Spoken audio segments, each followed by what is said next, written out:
روزے میں میڈیکل کے مسائل جن کی وجہ سے روزہ ٹوٹ جاتا ہے یا نہیں ٹوٹتا وہ کون سی صورتیں ہیں، اس کو توجہ سے سنیے گا۔ نمبر 1، انہیلر لینے سے روزہ ٹوٹ جائے گا۔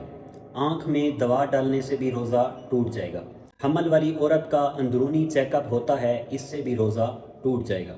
بواسیر والے کے پیچھے کے مقام سے بسا اوقات دوا لینا پڑتی ہے، اس سے بھی روزہ ٹوٹ جائے گا۔ روزے کی حالت میں بھاپ لینے سے روزہ ٹوٹ جائے گا۔ اگر روزے کی حالت میں ڈائلیسس ہوئے تو روزہ نہیں ٹوٹے گا، البتہ ڈائلیسس کے دن طاقت نہ ہونے اور ڈاکٹر کے کہنے پر روزہ چھوڑتا ہے تو اس کا اختیار ہے۔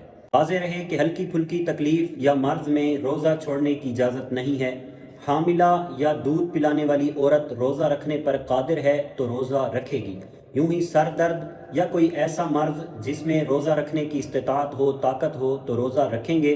صرف شدید مرض والے ہی ماہر ڈاکٹر کے کہنے یا ذاتی تجربے کی بنیاد پر روزہ چھوڑ سکتے ہیں۔ خون نکلوانے سے روزہ نہیں ٹوٹتا، ڈرپ لگانے سے روزہ نہیں ٹوٹتا، زخم ہو جانے یا پٹی بینڈیج چڑھانے سے بھی روزہ نہیں ٹوٹتا، کان میں دوا ڈالنے سے روزہ نہیں ٹوٹتا، البتہ بعض علماء کان میں دوا ڈالنے پر روزہ ٹوٹنے کے قائل ہیں۔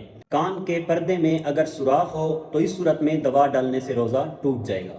انجیکشن لگانے سے روزہ نہیں ٹوٹتا۔ انسولین کا انجیکشن عام طور سے گوشت میں لگتا ہے، اس سے بھی روزہ نہیں ٹوٹے گا۔